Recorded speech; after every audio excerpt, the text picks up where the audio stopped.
दोस्तों नमस्कार। मैं प्रशांत कौशिक संवाद इंडिया के मंच पर आप सभी का हार्दिक स्वागत करता हूं, हार्दिक अभिनंदन करता हूं। जैसे कि आप सभी जानते हैं कि संवाद इंडिया के मंच पर विभिन्न महत्वपूर्ण विषयों पर चर्चा हम आपके सामने लेकर आते रहते हैं। लेकिन आज संवाद इंडिया के मंच पर एक ऐसी घटना के बारे में हम आपसे चर्चा कर रहे हैं जिसने प्रत्येक संवेदनशील व्यक्ति को हिला कर रख दिया है और मानवता को शर्मसार करने वाली ये घटना मणिपुर में मई के महीने में पहले हफ्ते में मई के उसमें 2 महिलाओं को निर्वस्त्र कर जैसे भीड़ ने घुमाया है, फिर उनके साथ जिस तरह से गैंगरेप करने की बात सामने आई है, यह दर्शाता है कि आधुनिक समाज के नाम पर हम किस दिशा में आगे जा रहे हैं। तो आधुनिकता की हम बात करते हैं या बहुत एक विकसित समाज की हम बात करते हैं, लेकिन उस समाज के अंदर ऐसी घटनाएं आना है जो मानवता को शर्मसार कर देती हैं, कलंकित कर देती हैं। यह घटना हर संवेदनशील सोचने को मजबूर करती है, आखिर हमारा समाज जो निर्माण हो रहा है समाज का किस तरह से हो रहा है, उसमें कितना उसका पतन हो चुका है, कितनी उसमें गिरावट आ चुकी है। तो इस सब बातों पर चर्चा करने के लिए हमारे साथ देश का बहुत ही वरिष्ठ पैनल है। हमारे साथ चर्चा में हरिशंकर जोशी जी जुड़े हुए हैं मेरठ से, जो कि बहुत ही वरिष्ठ पत्रकार हैं। उनका मैं संवाद इंडिया मंच पर अभिनंदन करता हूँ, स्वागत करता हूँ। साथ ही नेहा शुक्ला जी हमारे साथ चंडीगढ़ से जुड़ी हुई हैं, बहुत ही वरिष्ठ पत्रकार है और उनका भी मैं संवाद इंडिया मंच पर स्वागत करता हूँ, अभिनंदन करता हूँ। हमारे साथ लक्ष्मी शर्मा जी हैं जो रिटायर्ड टीचर हैं और सोशल वर्कर के तौर पर बड़ी प्रसिद्धि है उनकी। उनका भी मैं संवाद इंडिया मंच पर बहुत स्वागत करता हूँ, अभिनंदन करता हूँ। तो चर्चा की शुरुआत सबसे पहले नेहा जी से करता हूँ मैं। नेहा जी, जैसे आपने देखा कि जो मणिपुर की जो एक महिलाओं के साथ जो बर्बरता हुई है, जिस तरह से उनके साथ एक यौन हिंसा हुई है, भय मतलब समाज में जो इस तरह की पिक्चर सामने आ रही है, वीडियो सामने आ रहे हैं, उसने हर व्यक्ति को कहीं ना कहीं हिला कर रख दिया है। तो ऐसी घटनाएं और साथ ही एक दो व्यक्ति ने पूरी भीड़ उनके साथ उन महिलाओं का जो उत्पीड़न करते हुए नजर आ रही है, यह क्या दर्शाता है कि एक दो आदमी को मान सकते हैं आपराधिक प्रवृत्ति का हो सकता है, क्या पूरी भीड़ आपराधिक प्रवृत्ति की हो सकती है? जिस तरह से उन महिलाओं के साथ उन्होंने एक बर्बरता वाला जो वार किया है, तो समाज को कहीं ना कहीं कलंकित भी करता है और शर्मसार भी करता है। आपकी क्या प्रतिक्रिया इस विषय पर? नया जितना भी भर्त्सना की जाए प्रशांत जी इस तरह की घटनाओं की, वो बहुत ही कम है। मुझे बहुत अफसोस होता है कि हम कहते हैं कि भारत जो है दुनिया की 5वीं सबसे बड़ी अर्थव्यवस्था हो गई, भारत ने तरक्की कर ली है, भारत अब विकसित देश हो जाएगा। लेकिन भारत का ही एक राज्य है मणिपुर, जहां पर ऐसी परिस्थितियां हैं कि महिलाओं को उत्पीड़न का ऐसा एक साधन मान लिया जाता है अपना गुस्से का प्रदर्शन करने के लिए। और ये 4 मई की तस्वीरें हैं। कल से ट्विटर पर जिस तरह से इसको शेयर किया जा रहा है, आप जितनी, मुझे तो इतना आक्रोश इन तस्वीरों को देखकर आ रहा है कि मैं कैसे देश की निवासी हूँ, नागरिक हूँ, जहां पर पिछले 3 मई से राज्य जो है वो आग में झुलस रहा है। और अब 4 मई का ये वीडियो तस्वीरें जो सामने आई है, ये बताती है कि उसका स्तर कितना घिनौना है। और मुझे तो लगता है कि मुख्यमंत्री जो वीरेंद्र सिंह है, वो किस मुंह से जो है अभी भी अपने पद पर बने हुए हैं। ऐसे मुख्यमंत्री के इस्तीफे को क्या क्या मांग भी करनी चाहिए कि उनको तो खुद जो है शर्मसार होकर पब्लिक के सामने आकर माफी मांगते हुए इस्तीफे का जो है ऐलान करना चाहिए। मांग भी करना, जो मुझे लगता है कि इस स्तर पर आकर ये बहुत ही छोटी बात हो जाती है। अगर किसी भी राज्य में जहां पर सत्ता में सीधे सीधे जो है बीजेपी भूमिका निभा रही है, वहां पर हिंसा हो रही है और इस तरह की घटनाएं सामने आ रही हैं, और आपको याद होगा कि एक माँ और बेटे को तो जिंदा जला दिया था इसी भीड़ ने। मुझे ये नहीं फर्क पड़ता कि वो कुकी समुदाय के लोग हैं या फिर वो मैतेई समुदाय के लोग हैं या फिर वो बेशक वो नगा समुदाय के लोग क्यों ना हो, मुझे इससे कोई फर्क नहीं पड़ता। मुझे सिर्फ और सिर्फ फर्क पड़ता है मानवता पर हो रहे इस क्रूरतम अत्याचार से, जो कि हमारे देश में मणिपुर में हो रहा है। और ये घटना तो सामने आ गई है। मुझे लगता है पता नहीं कैसे इतनी घटनाएं होंगी जो कि सामने ही नहीं आ पाई हैं। अमित शाह 4 दिनों के लिए गए, लेकिन उसके बाद से प्रयासों का क्या? मुझे एक भी जो है गंभीर प्रयास केंद्र की सरकार की तरफ से, ना ही गंभीर प्रयास स्थानीय प्रतिनिधित्व की तरफ से देखने को मिले। अगर दोनों समुदाय मैतेई और कुकी में इतनी ज्यादा नफरत, इतना ज्यादा अविश्वास भर गया है, तो मध्यस्थता के लिए आखिरकार अभी तक कोई एक टीम क्यों नहीं बना सकी है केंद्र सरकार? मध्यस्थता के लिए अभी तक किन्हीं लोगों का चयन क्यों नहीं कर सकी है वीरेंद्र सिंह सरकार? मुझे यही सवाल करना है कि हम किस चीज का इंतजार क्या कर रहे हैं? प्रधानमंत्री क्यों चुप है?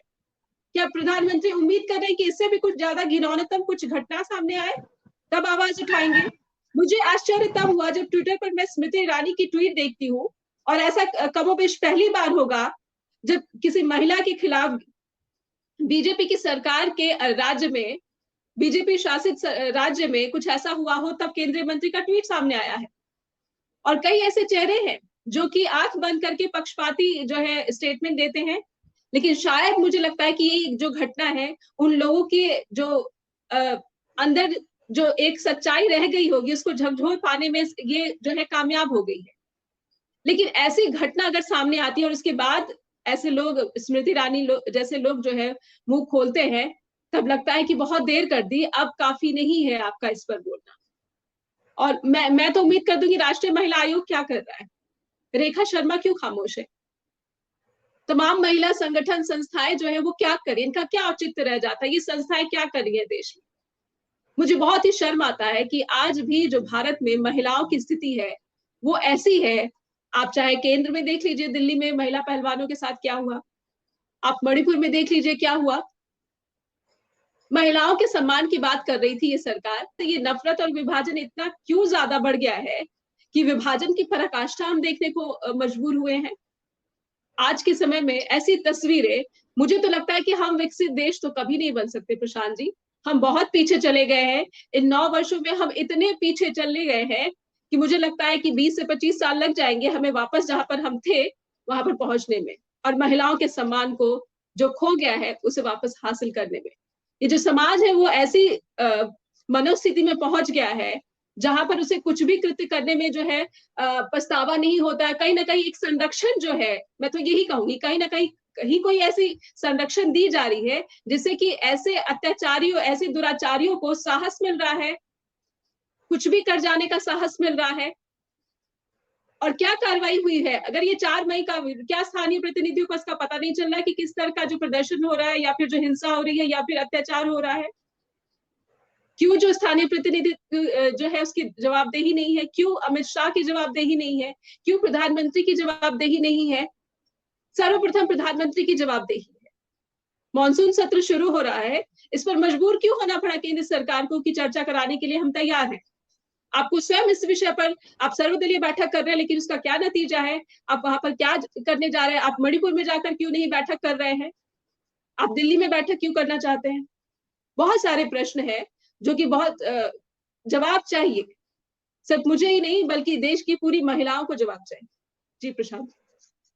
बिल्कुल ठीक कहा आपने कि महिलाओं के प्रति जो व्यवहार सामने आया है वह वास्तव में हिलाने वाला है हर व्यक्ति को। और मैं लक्ष्मी जी के पास होता हूँ, लक्ष्मी जी साहब ने नेहा जी को सुना और उनके शब्द बताते हैं कितना पीड़ादायक ये विषय है और कितना पीड़ा हर महिला के साथ साथ पूरे समाज के अंदर कहीं ना कहीं देखी जा रही है।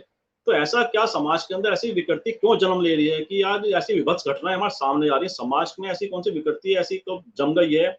ये जो मानसिकता है ये क्या दर्शाती है? लक्ष्मी शर्मा जी, माइक ऑन करके, माइक। मैम अनम्यूट कर लीजिए। सर्वप्रथम मैं सबको नमस्कार करती हूँ। प्रशांत जी, मुद्दा ज्वलंत है, बहुत सही भी है, मतलब बहुत अच्छा तो मैं नहीं कहूंगी, लेकिन समय को देखते हुए बहुत अच्छा मुद्दे पर आपने ये सभा की है। नेहा जी नो डाउट बहुत अच्छा, निसंदेह बहुत अच्छा बोली, बहुत मतलब बोली क्या, अंदर का कि विचलित जो महिलाएं हैं ये वो उनका आक्रोश मैंने देखा कि जो जरा भी समझदार महिलाएं हैं वो अंदर से सच में विचलित होती हैं ऐसी घटनाओं से।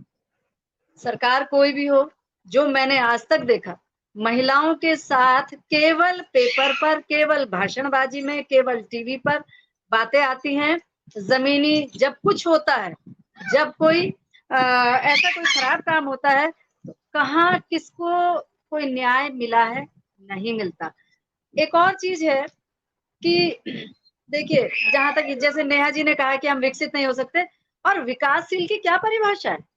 कभी भी कहते रहिए आप विकासशील, सब कुछ विकासशील है, तो ये बात तो ठीक है कि आप विकासशील, कब तक विकासशील रहेंगे और क्या विकासशील की परिभाषा है? और जब तक आपके यहाँ महिला जो आपकी 50% जो आपकी जनसंख्या है, जो जब तक वो सेटिस्फाइड नहीं होगी, जब तक उनका सम्मान नहीं होगा, सेटिस्फाइड भी छोड़ दीजिए, आप अपने हृदय से, अपने मन से जब तक आप उनको नहीं समझेंगे, आप कैसे कुछ कर सकते हैं देश में? और जो दो चार कुछ नेहा जी ने जिनका नाम लिया, उन महिलाओं को वाकई में बात तो ठीक है कि कैसे तो पद पर बने रहना, कैसे आप समाज का सामना कर रही हैं, कैसे आप संसद में बैठ रही हैं, कैसे समझ नहीं आता।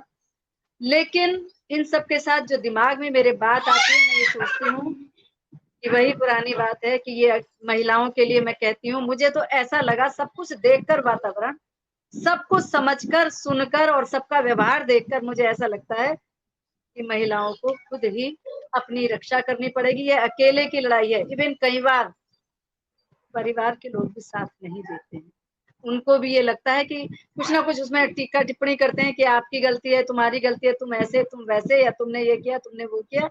जो मेन मुद्दा है उस पर नहीं आते, या उसको कभी नहीं उसके लिए कोई भी कदम नहीं उठाते, ठोस कदम नहीं उठाते। तो ये सब चीजें जब तक हम महिलाओं के सम्मान के प्रति अवेयर नहीं होंगे, उनको नहीं मानेंगे, और जो भी कुछ है देश में, सच पूछो ना अगर, तो ये महिलाओं को लेकर ही है। महिलाएं अपने हर काम में सिंसियर है, लेकिन यहाँ कैसे क्या करें, हर स्टेज पर, हर जगह महिलाओं का शोषण होने को तैयार है। जो उनका नहीं हो रहा वो होने नहीं देती, परिस्थितियां खूब आती है उनके सामने भी। तो मैं यही कहूंगी कि महिलाओं से ही मैं रिक्वेस्ट कर सकती हूँ। सरकार तो सारी सरकार देख ली, और मुझे इस सरकार से तो बहुत उम्मीद थी, क्योंकि बहुत मुश्किलों से सत्ता में आई थी। तो मैं तो यही कहूंगी कि भाई खुद ही अपनी तलवार उठा लो, खुद ही तैयार हो जाओ, कोई गोविंद अमाने वाले नहीं है, आपको द्रौपदी खुद ही बनना पड़ेगा। तो हमको मजबूत होना पड़ेगा, मानसिक रूप से भी और शारीरिक रूप से भी। और जो लोग हमको ये समझाते हैं कि आप महिला हैं, आप अक्षम हैं, आप शारीरिक रूप से कमजोर हैं, बिल्कुल नहीं। ये नारा दे रखा है बेटी बचाओ, वैसे सच कहो तो इस नारे की जरूरत क्या है? बेटी बचाओ नारे की क्या जरूरत है? क्योंकि कहीं ना कहीं सबके दिमाग में ये है कि बेटी को बचाना बड़ा मुश्किल है, या बेटी बचती नहीं है, या बेटी समाज जो है उसको बचाना नहीं चाहता, तभी ये जो स्लोगन दिया गया है। तो बेटी बचाओ और बेटी पढ़ाओ की बात है, तो अगर बचेगी तो पढ़ लेगी, और पढ़ लेगी तो बचेगी। पहले बच जाए फिर पढ़ ले, और पढ़ के जो बच गई तो वो पढ़ के अपने आप बची रहेगी। तो महिलाओं का जो शोषण हो रहा है, और सब लोग उससे आंखें बंद कर लेते हैं, कोई भी सत्ता हो, कोई भी समाज हो, ये मेरी समझ से परे की बात है। और वाकई में हृदय विचलित होता है ऐसी घटनाओं को देखकर कि क्या करें। बहुत सारे एनजीओ बने हुए हैं, सही कहा कि महिला आयोग, क्या कहाँ है महिला आयोग का? मैंने आज तो बहुत दिन से कोई ऐसा उनका एक्शन नहीं देखा, कोई नाम नहीं देखा। और जहां अपने फोटोग्राफी की बात है, जहां अपना कहीं स्टेटमेंट की भाई ये छपेगा, वहां सब आ जाते हैं। मैं एक महिला आयोग की बात नहीं कर रही, बहुत सारे आयोग हैं, सब आ जाते हैं। तो मैं यही कहूंगी कि मन विचलित होने वाली बात है, महिलाओं को स्वयं सक्षम होना पड़ेगा। ये अकेले की यात्रा, अकेले की लड़ाई है। बाकी ये है कि भाई श्रद्धा है लोगों की, अगर कुछ साथ देते हैं और बात समझते हैं तो ठीक है। तो मैं नारी शक्ति के पक्ष में, यही महिला शक्ति के पक्ष में मैं यही बात करती हूँ कि भाई मानसिक रूप से, शारीरिक रूप से, हर तरह से आप मजबूत बने और एक्शन लेना सीखें। ये ना सोचें, दबाएं नहीं अपनी बातों को, कोई क्या कहेगा, मोहल्ले में क्या कहेंगे, यहाँ क्या कहेंगे, वहां क्या कहेंगे। हाँ जरूर बहुत सारी चीजें हमारे पास है, पर उनके लिए हमें पीछे पड़ना पड़ेगा, उनको हमें उजागर करना पड़ेगा। उनका हमें जो और सुविधाएं सरकार ने दी हैं वो नाम मात्र के हैं। जैसे भी जब आप उनको लेके चलेंगे तो कहीं ना कहीं, ये मेरा विश्वास है, एक्शन होगा। आप उसको पकड़ के छोड़िए मत। आप ये मत सोचिए मेरे साथ ऐसा हुआ तो मेरा परिवार क्या कहेगा, ये क्या कहेगा, वो क्या कहेगा। नथिंग। इन सब चीजों से हमें ऊपर उठना होगा, महिलाओं को जागना होगा। और इस तरह के जो किस्से कहानी है, हम आए ना आगे, महिलाएं आए ना आगे, इनके लिए अगर कोई और नहीं आ रहा। इतने सारे ये कांड हुए, हम लेके ये सोच लेते हैं कि दूसरे धर्म के लोग हैं, इस पे बात छोड़ देते हैं, इस पे छोड़ देते हैं। नहीं, ये सब नहीं करना है। चाहे वो कोई धर्म हो, चाहे कोई कुछ हो, हमें खुद को मजबूत होना पड़ेगा, हमें खुद को एक्शन लेना पड़ेगा, महिलाओं को मजबूत होना पड़ेगा। यही मैं अपनी बात को विराम देती हूँ। लेकिन हाँ, मन बहुत विचलित है। धन्यवाद। जैसे आपने कहा कि महिला को स्वयं को सशक्त बनाना पड़ेगा, लेकिन बात है कि समाज में जिस तरह की विकृति ने जन्म ले लिया और जिस तरह से एक भीड़ हिंसा कर रही है महिलाओं के प्रति, वह ज्यादा चिंता की बात है। और मैं हरिशंकर जी के पास आता हूँ। हरीश जी, जैसा आपने दोनों महिलाओं को सुना, दोनों ने कहीं ना कहीं पीड़ा व्यक्त की इस घटना के बाद, लेकिन जैसे सरकार का नारा था कि बहुत हुआ महिलाओं पर अत्याचार, अब की बार मोदी सरकार या बेटी बचाओ बेटी पढ़ाओ का जो नारा की बात लक्ष्मी जी ने कही, तो तमाम तरह की ऐसी कवायदों के बावजूद भी, तमाम तरह के प्रयास के बावजूद भी सरकारें कहीं ना कहीं असफल दिखाई देती हैं महिलाओं की सुरक्षा के प्रति, या और महिलाओं के प्रति जो यौन हिंसा लगातार बढ़ रही है। किसी भी दिन का अखबार उठा लीजिए, किसी भी दिन का समाचार पत्र उठा लीजिए, उसमें एक दो पन्ने आपको महिला उत्पीड़न की खबरों से निश्चित रूप से कहीं ना कहीं भरे मिलेंगे। उसमें चाहे दहेज हिंसा हो या यौन हिंसा हो या किसी भी तरह की हिंसा हो, आपराधिक करते हैं महिलाओं के प्रति हमें लगातार दिखाई देता है अखबार के पन्नों पर। तो ऐसा समाज में क्या विकृति है, कैसी कौन सी सोच है, ऐसा कौन सा व्यवहार है जो महिलाओं पर लगातार अत्याचार कर रहा है? क्या लगता है आपको हरी जोशी जी? देखिए, ऐसा है कि प्रशांत जी, एक होता है, लक्ष्मी जी ने जो कहा वो है घरेलू हिंसा, और या वो व्यक्तिगत है, उसमें एक पुरुष का नजरिया है और सामाजिक है। और लेकिन ये जो मामला है, ये ऐसा लगता है जैसे ये स्टेट स्पॉन्सर है। मणिपुर का जो मणिपुर लगातार जल रहा है और उसमें भारतीय जनता पार्टी का शीर्ष नेतृत्व जिस तरह से खामोश है, उससे आम आदमी में, मेरे जैसे व्यक्ति में जो थोड़ा बहुत सोचने की समझने की कोशिश करता है, वो ऐसा लगता है जैसे ये स्टेट स्पॉन्सर चल रहा है, उसके पीछे कुछ निहित राजनीतिक स्वार्थ हैं। और दूसरी बात ये है कि मणिपुर इतने दिनों से जल रहा है, लेकिन हमारे देश के माननीय प्रधानमंत्री जी, जिनका डंका पूरे विश्व में बजता है, विश्व गुरु हैं, वो मणिपुर का मां बोलने को तैयार नहीं है। आखिर ऐसी क्या मजबूरी है? आखिर ऐसी क्या मजबूरी है कि एक ब्रजभूषण तमाम सारी महिला पहलवानों पर भारी है? इतने गंभीर और इतने संगीन आरोप कोई दूसरा व्यक्ति होता तो वो अब तक जेल की चार दीवारियों में सड़ रहा होता, उसे जमानत मिलना और ये सब चीजें तो दूर है, ये FIR होती, उसे गिरफ्तार कर लिया जाता। लेकिन आप देख रहे हैं, तो ये कहीं ना कहीं ये एक ऐसी मानसिकता वाली सरकार है, या सत्ता में जो लोग बैठे हुए हैं वो हमेशा, मतलब जो हमारे पुरातन पंथी हैं, कबीला संस्कृति में भी ऐसा नहीं होता था, वहां स्त्री का बहुत आदर था और कबीला संस्कृति में स्त्री प्रधान होती थी। आज भी बहुत सारे ऐसे वो हैं, आदिवासी समाज है जहां स्त्री प्रधान है, और घर में नहीं वो बहुत सारे निर्णय लेती हैं। लेकिन एक निर्भया पर कांड हुआ था दिल्ली में कुछ साल पहले, पूरी UPA सरकार चली गई थी, और यही संघ था जिसने राष्ट्रीयता, राष्ट्रवाद, स्त्री अस्मिता और तमाम सारी करके पूरा देश में जो माहौल बनाया था। अब उसके बाद आप देखिए कितने इन बीते वर्षों में स्त्रियों के साथ में दुराचार की घटनाएं सामने आती हैं, और उन पर उन पर कोई संज्ञान भी लेता है क्या? रात के, मतलब आधी रात को देश की हमारी जो सबसे सशक्त महिलाओं में से एक हैं, माननीय स्मृति ईरानी जी, वो ट्वीट करती हैं और वो कहती हैं कि ये मैंने सुनिश्चित किया है, वहां मुख्यमंत्री से बात की है, और उस जो अपराधी हैं वो जल्दी गिरफ्तार होंगे, वगैरह वगैरह जो भी उन्होंने कहा।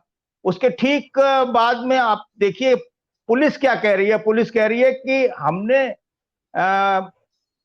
जो अनआइडेंटिफाइड लोग हैं उनके खिलाफ FIR दर्ज की है, और उनको पहचान करने की और कार्रवाई करने के लिए हम जुटे हुए हैं, कोशिश कर रहे हैं।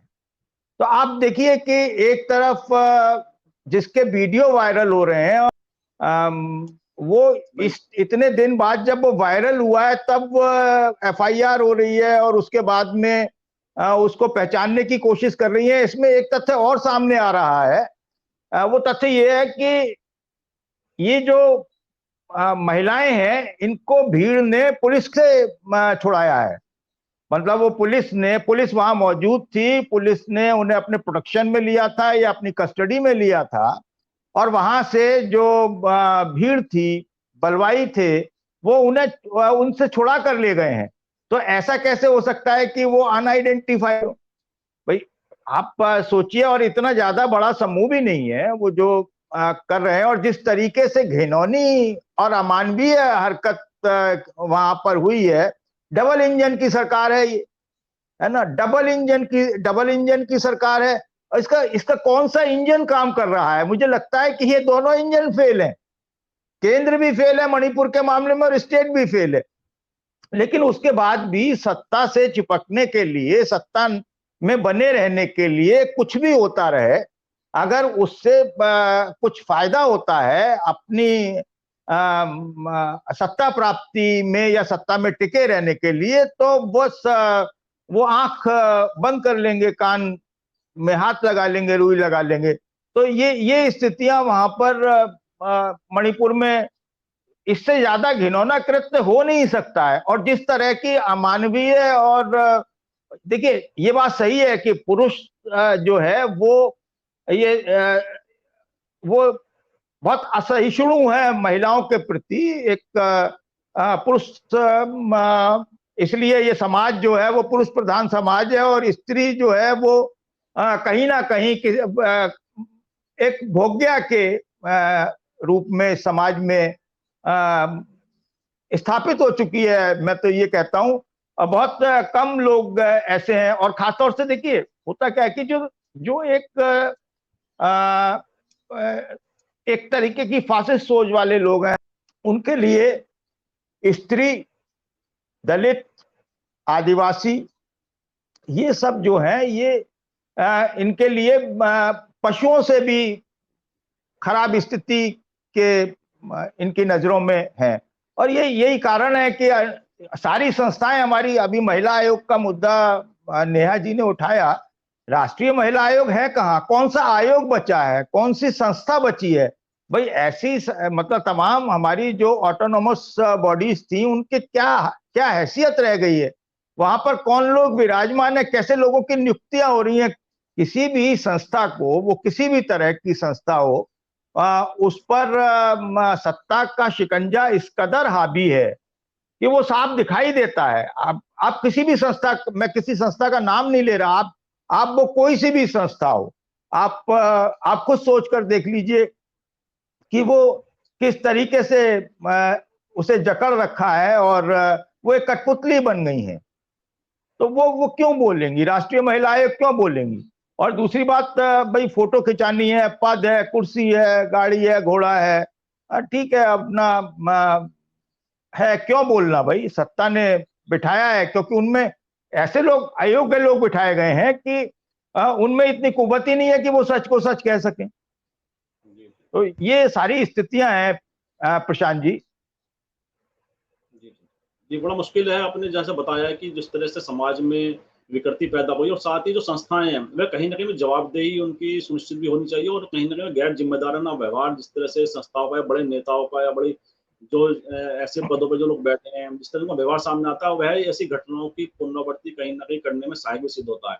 तो जब तक जिम्मेदार लोग अपनी जिम्मेदारी नहीं निभाएंगे, और ऐसे लोगों को कठोर सजा दिलवाने के लिए पहल नहीं करेंगे, तो जब तक ऐसी घटनाएं रोकना बड़ा मुश्किल है। तो नेहा जी, आपको क्या लगता है पूरे विषय को अगर देखें, तो ऐसे में कहीं ना कहीं नैतिक रूप से जिम्मेदारी तो किसी को लेनी चाहिए, चाहे वो शासन हो, प्रशासन हो, और जैसे आपने कहा कि जो महिलाएं मंत्री हैं, चाहे वो स्टेट की हैं चाहे सेंट्रल की हैं, तो ऐसे में महिला मंत्रियों की चुप्पी क्या दर्शाती है? क्या केवल राजनीति ही सब प्राथमिकता में रह गई है, सत्ता ही प्राथमिकता है, और महिला उत्पीड़न या महिला शोषण या केवल आरोप प्रत्यारोप तक ही सीमित रह गया है? क्या लगता है आपको?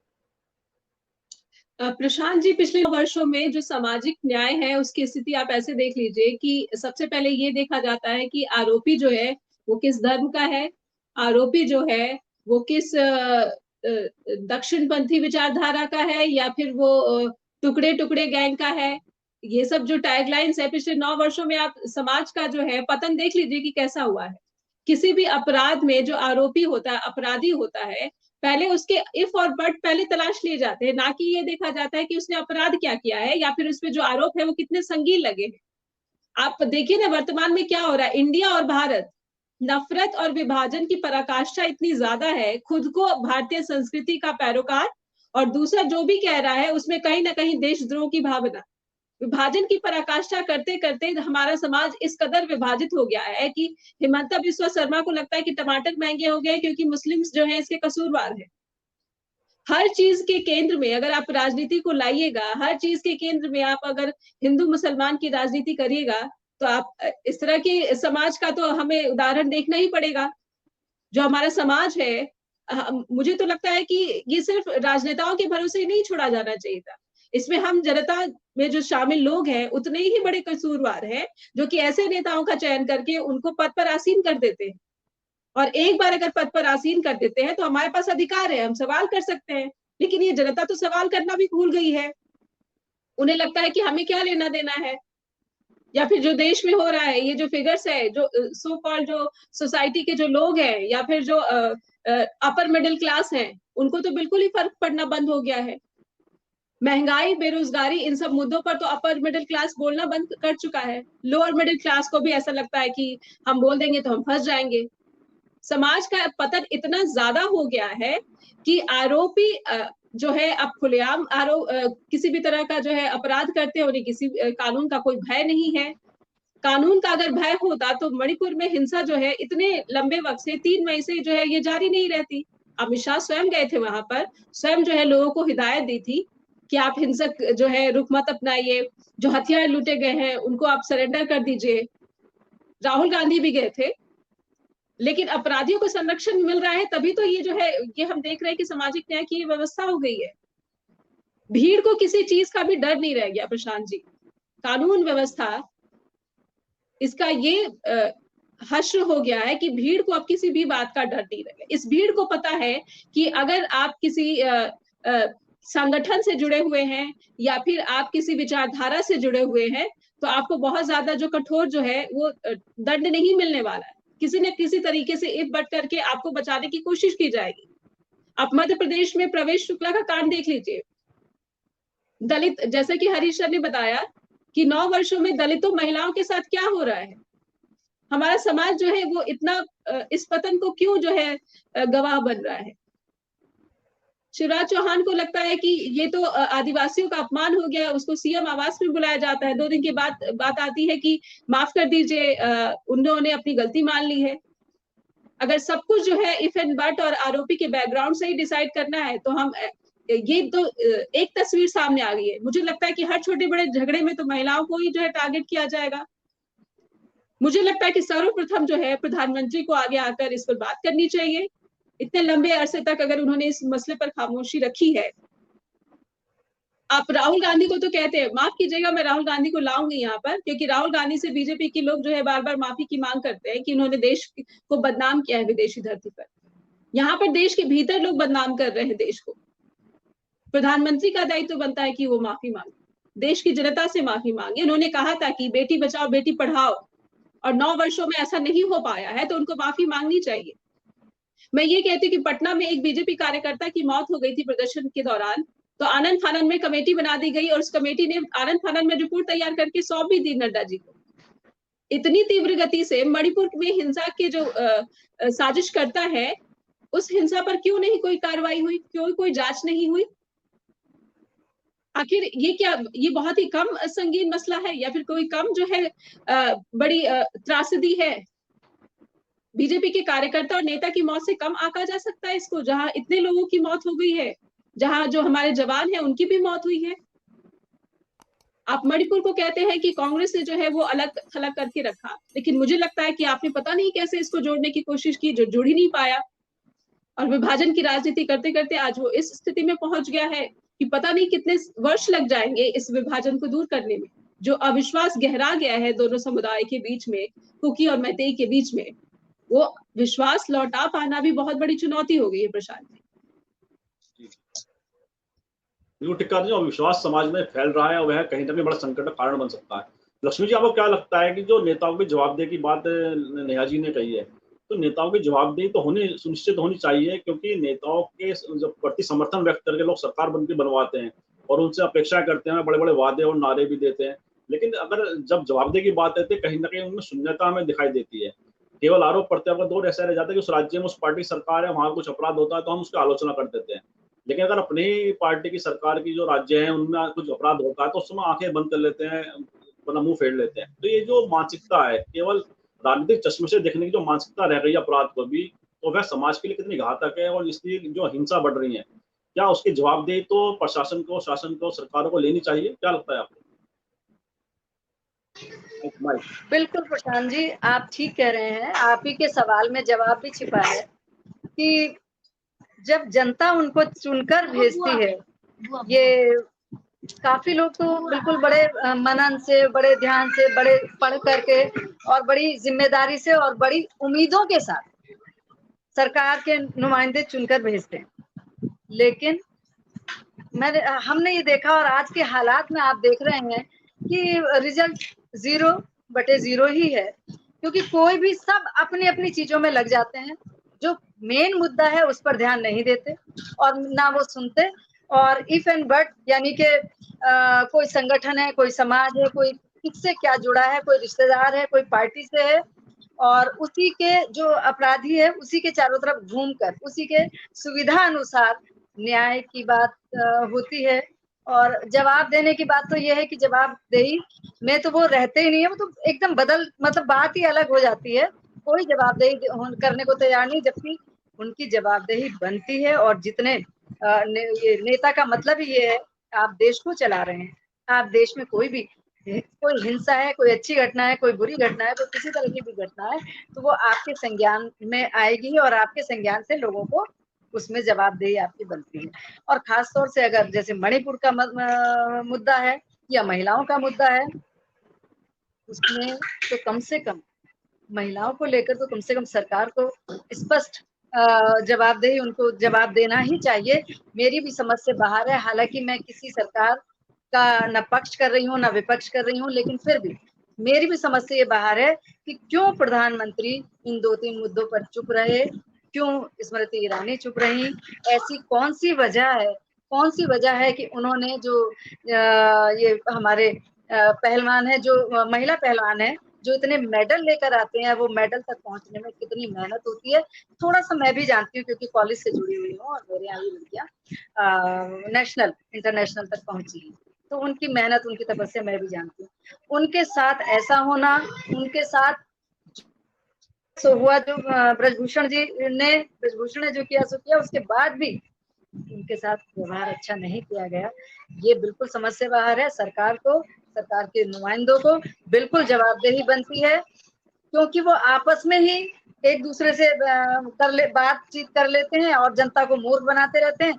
वही काम है कि जो हमने सोचा था वो नहीं हुआ। तो ये सब कुछ मिलाकर गोल गोल 0 सिफर है। कोई भी कुछ करने को, सही जवाब कोई देने को तैयार नहीं होता, और ये उठती हैं, हिंसाएं होती हैं, ये मुद्दे उठते हैं, अपराध होते हैं, और धीरे धीरे कैसे ना कैसे ये फिर खत्म होते हैं। फिर इतने में फिर दूसरा तैयार हो जाता है। तो अब सरकार से क्या कहें, सरकार को बहुत लोग मतलब पता है, सरकार को ऐसा नहीं है कि प्रधानमंत्री नहीं जानते होंगे, तो ये तो हम नहीं कह सकते कि वो इन चीजों को नहीं समझते। जवाब क्यों नहीं देते, चुप क्यों है, ये थोड़ा समझ से बाहर की बात है हमारे। मेरा तो यही कहना है। जी, सवाल यही है कि हम ये चुप क्यों है, क्योंकि इतनी विभत्स घटनाएं जब समाज में घट रही है, देश के अंदर घट रही है, तो उनकी प्रतिक्रिया को तो पूरे देश का इंतजार है। और बार बार विपक्ष यही सवाल उठा रहा है कि प्रधानमंत्री जी आखिर क्यों चुप है। और शंकर जी, आपको क्या लगता है कि जब प्रधानमंत्री चुप्पी और सरकार की जिस तरह से चुप्पी, पूरे मणिपुर वाले जो पूरा जो एपिसोड चल रहा है, जिस तरह से वहाँ पे हिंसा चल रही है, हजारों लोग विस्थापित हो गए हैं, और इस तरह की जो घटनाएं हैं तो समाज को विचलित करती हैं। जैसे पूरी चर्चा में निकल कर आया कि कहीं ना कहीं सभ्य समाज के माथे पे कलंक के समान है महिलाओं के प्रति हिंसा, चाहे किसी भी राज्य में हो रही है। जो उसे राजनीतिक दृष्टि से देखने का जो एक परंपरा बन गई है, चलन बन गया है कि उस राज्य में हिंसा है तो जब हम कुछ हमारी प्रतिक्रिया आएगी, दूसरे राज्य में हिंसा, दूसरी पार्टी सरकार है तो वहाँ पे प्रतिक्रिया अपने राज्य की सरकारों में आएंगी, तो वहाँ पे हमें बिल्कुल चुप रहना, चुप्पी साध लेना है। ये जो मानसिकता राजनीतिक चश्मे से देखने की हिंसा को या महिला उत्पीड़न को, यह समाज को किस दिशा में ले जा रहा है, उसकी राजनीति को किस दिशा में ले जा रहा है? हरिशंकर जी, देखिए, भारतीय जनता पार्टी को तमाम मेरे जैसा, लक्ष्मी जी जैसा व्यक्ति या देश के बहुसंख्यक लोग इसलिए सत्ता में लाए थे क्योंकि वो चाल, चरित्र और चेहरे की माला जपते थे। और चाल, चरित्र और चेहरा इन 9 सालों में तार तार हो चुका है। आप महिला पहलवानों वाले मामले में देख लीजिए, आप मध्य प्रदेश में जो हुआ दलित आदिवासी के मुंह में जो किया गया वो, और मणिपुर की आप घटनाएं देख लीजिए। आप दरअसल मणिपुर की घटना पर ना बोलना, ये इस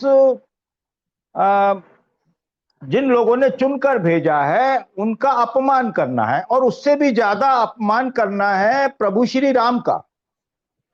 क्योंकि भारतीय जनता पार्टी मर्यादा पुरुषोत्तम राम के रथ पर सवार होकर सत्ता तक पहुंची, और राम के जो शत्रु भी थे रावण, उन्होंने भी सीता को एक वाटिका में रखा, अलग रखा, सम्मान दे के रखा, और कभी भी एक ऐसा आचरण नहीं किया जो निंदनीय हो। एक बाकी सारी चीजें अपनी जगह हो सकती हैं कि एक स्त्री का अपहरण करना भी निंदनीय है, लेकिन राम के आचरण को, राम के मर्यादा पुरुषोत्तम राम के आचरण को भारतीय जनता पार्टी ने कितना निभाया है, और वो आपको 9 सालों में हर वक्त, मतलब पल पर दिखाई देता है। अगर जरा सा भी मर्यादा होती तो सबसे पहले इन्हें मणिपुर में राष्ट्रपति शासन लगा देना चाहिए था, और खुद ही त्यागपत्र अपने पद से भी दे देना चाहिए था कि मैं, मतलब देश की 2 बहनों की, 2 माओं की, 2 बेटियों की रक्षा नहीं कर पाया, या मतलब ऐसा हो गया। भाई शास्त्री जी ने एक रेल दुर्घटना होने पर त्यागपत्र दे दिया था। तो आप अगर बहुत आपका आचरण अच्छा है, आप मूल्यों की राजनीति करते हैं, आप राष्ट्रवाद की बात करते हैं, आप नारी अस्मिता की बात करते हैं, तो भाई नैतिकता तो आपको कहीं ना कहीं दिखानी पड़ेगी, लेकिन कथनी में और करनी में जो जमीन आसमान का अंतर दिखाई देता है वो अब लोगों को सालने लगा है। देखिए, एक जो हार्डकोर होते हैं, जिनके अभी थोड़ा सा एक पर्दा बाकी है, लेकिन आमतौर पर मतदाता ये मानता है कि यार हम ठगे गए कहीं ना कहीं।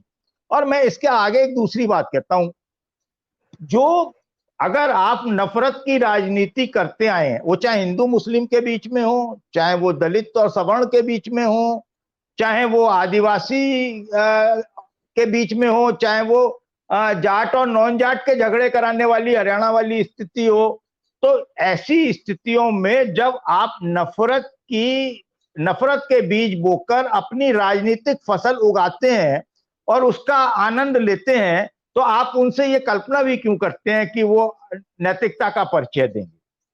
भाई आपने बस जिस बीज था एक नफरत का, और उसमें सबने अपना खाद पानी दिया। अब ठीक है, आप नफरत के उसमें आ गए हैं, और नफरत या युद्ध किसी भी समस्या का समाधान नहीं होते हैं। मणिपुर में राहुल गांधी गए तो राहुल गांधी अकेले गए थे, कोई बहुत बड़ी फौज लेकर वहां पर नहीं गए थे। और ना राहुल गांधी बाई रोड जा रहे थे, दोनों तरफ लोग उनका स्वागत के लिए खड़े हुए थे, ये साफ दिखाई दिया। उनको वहां रोक दिया गया, बोले अरे ये तो बिल्कुल गलत मैसेज जाएगा। फिर चौपर से ले जाया गया, वो कैंपों में गए। खैर, राहुल गांधी राजनीति करने नहीं गए थे, मैं ये भी नहीं मानता। वो राहुल गांधी भाई क्यों नहीं करेंगे, लेकिन वो आदमी वहां तक पहुंचा और निडर होकर पहुंचा। तो जब एक आप सोचिए, विपक्षी दल का एक व्यक्ति जो आपकी नजरों में पप्पू है, वो वहां पर मोहब्बत की दुकान खोलकर आ सकता है, तो आप मणिपुर का मां बोलने को क्यों नहीं तैयार हैं? आप मणिपुर पर चर्चा करने को क्यों नहीं तैयार हैं? तो आपको सोचना होगा ना। तो मणिपुर की समस्या जो है वो ये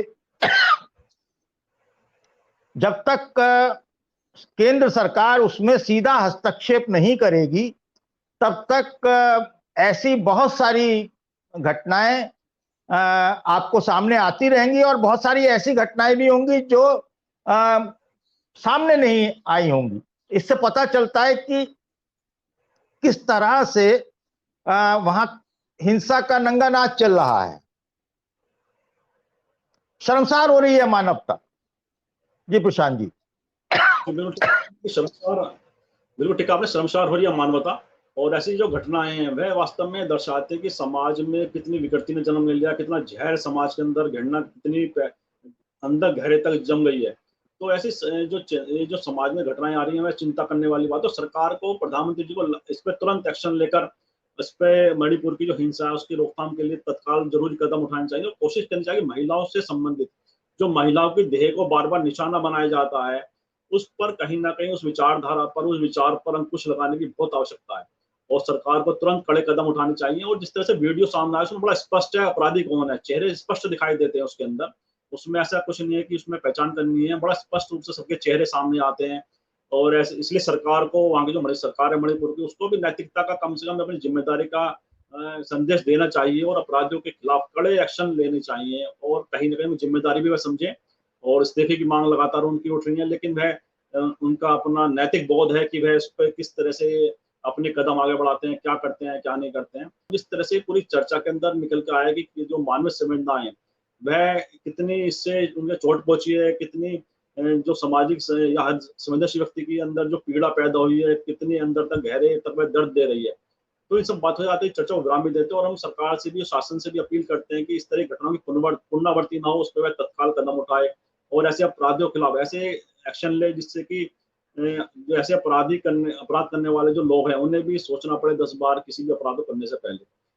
तो आप सभी से हम आग्रह करते हैं जो प्रतिक्रियाएं अपनी समाज की बेहतरी के लिए वह जरूर प्रेषित करें इस वीडियो के माध्यम से। आप सभी का मैं आभार व्यक्त करता हूँ, हरिशंकर जोशी जी का, लक्ष्मी जी का, नेहा जी का, जिन्होंने अपनी विचारों से समाज के अंदर जो विकृति पैदा हो रही है और बड़ा उसका स्पष्ट उल्लेख किया और जो नैतिक रूप से जो राजनीति भी संवेदन शून्य होती जा रही है उसका भी उन्होंने बड़ा विस्तृत विश्लेषण किया है कि हमारी राजनीति किस दिशा में जा रही है। आप सभी का पुनः आभार और धन्यवाद।